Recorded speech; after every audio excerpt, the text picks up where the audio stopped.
Well, hi, welcome to my first try at a video here. I wanted to show all the Olsons out east their mom's sewing machine after I've cleaned it up and gave it a day in my sewing machine spa. Anyway, this is Lilian's sewing machine.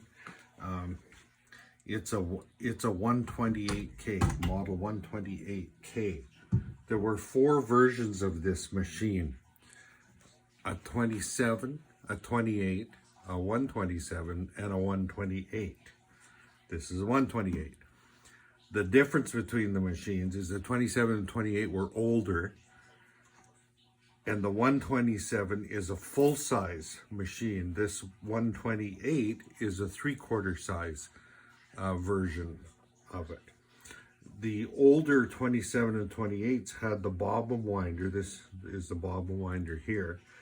Had the bobbin winder mounted down low, and that's about the only difference on the machine. And maybe there were some different decals, etc.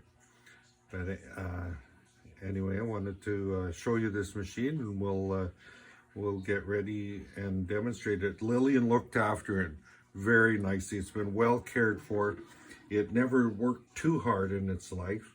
It has all the accessories that came with it.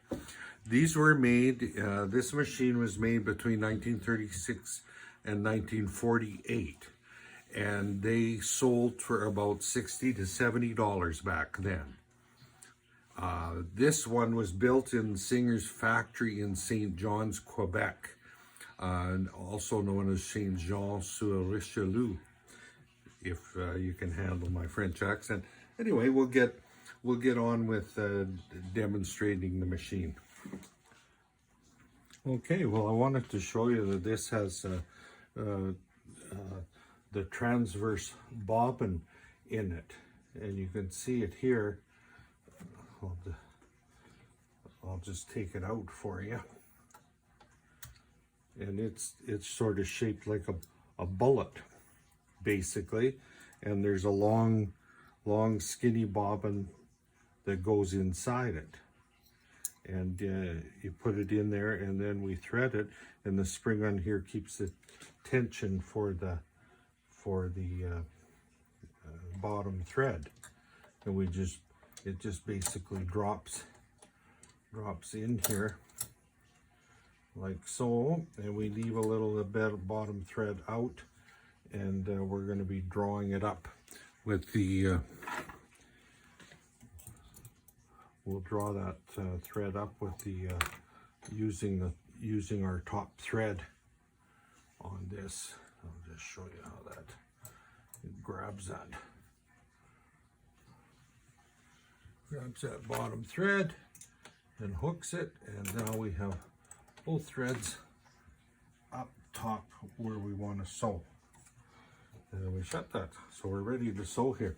This machine this is the wood case carrying, makes it portable. Inside is storage for all the attachments, and in here, this machine for the motor control has a lever for your leg.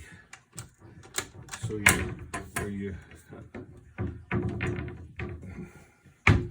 has the knee control.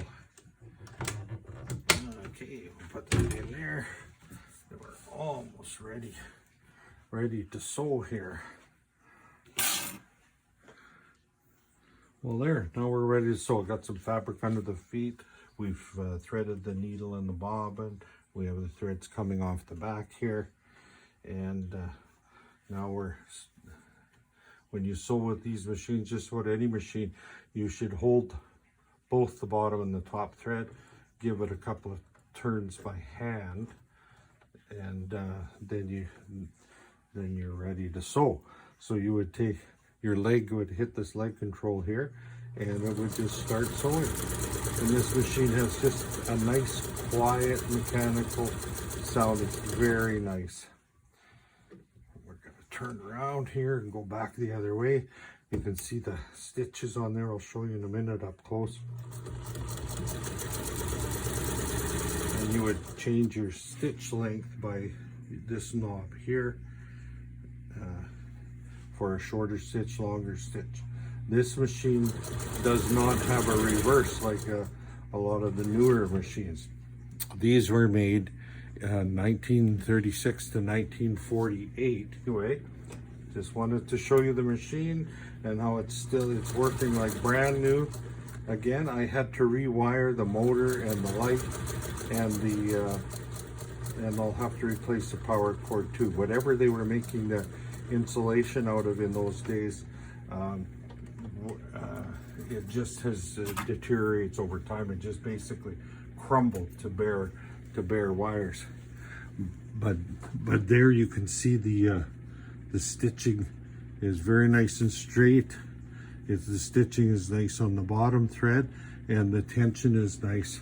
So hope you enjoyed this. Bye now.